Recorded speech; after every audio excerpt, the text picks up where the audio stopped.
ভোরের অন্ধকারে মোবাইলের দোকানের তালা ভেঙে একের পর এক বহুমূল্যবান মোবাইল ফোন চুরি। চাঞ্চল্যকর এই ঘটনাটি ঘিরে তীব্র চাঞ্চল্য ছড়িয়েছে তেলিয়ামুড়া বাজার এলাকায়। ঘটনায় স্বাভাবিকভাবেই প্রশ্ন উঠছে, বাজারের নিরাপত্তা ব্যবস্থা তাহলে কতটা কার্যকর। জানা গেছে, তেলিয়ামুড়া বাজারে অবস্থিত ভান্ডারি মোবাইলস নামের দোকানে ভোর রাতের দিকে চোরের দল হানা দেয়। দোকানের তালা ভেঙে ভেতরে ঢুকে একাধিক বহুমূল্যবান মোবাইল ফোন নিয়ে চম্পট দেয় দুষ্কৃতীরা। দোকানের মালিক চিত্তরঞ্জন ভান্ডারী বিষয়টি জানতে পেরে হতবাক হয়ে পড়েন।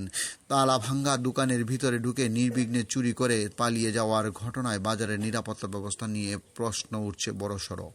এত গুরুত্বপূর্ণ একটি বাজারে এলাকার রাতের অন্ধকারে যদি এইভাবে দোকানের তালা ভেঙে চোরেরা মালপত্র নিয়ে পালিয়ে যেতে পারে, তাহলে ব্যবসায়ীদের নিরাপত্তা কোথায়? এই প্রশ্ন এখন ঘুরপাক খাচ্ছে।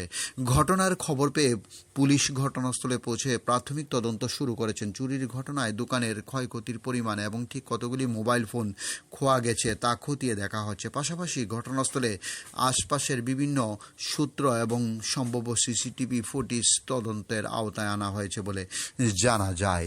Report Khowai Times Bangla. সকালবেলা কিছু জানে না, কিন্তু আমার দোকানের পাশে যে কাকু হঠাৎ করে সকালবেলা আমার কইছে, তোমার দোকানের তো শাটার ভাঙ্গা সাবল করে রয়েছে, আইসরা দেখো।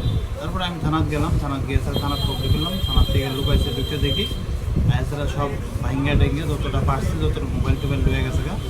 এবং লোকটারা দেখে মনে হয়েছে মানে মার্কেটের মধ্যে দেখছি কিন্তু কোথাও বলতে পারে না। যেন সামনে লাইভ ডিমো আসলো, লাইভ ডিমোটা নিচে গা দোকানে দেখে আবার ব্যাগ সহকারে ব্যাগ লয়ে গেছে, ব্যাগ দিয়ে মাল লয়ে গেছে। কয়জন লোক আসলো? একজন দেখছি তো, একজনে সিসিতে মোটামুটি যতটা দেখছি একজন লোক আসতো। মানে চিনতে পারছেন নি আপনাদের? না, চিনতে পারছি না।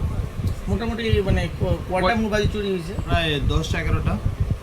কিরকম আনুমানিক তার কত টাকা হইতে পারে? টাকা মিনিমাম তো 7-8 লাখ।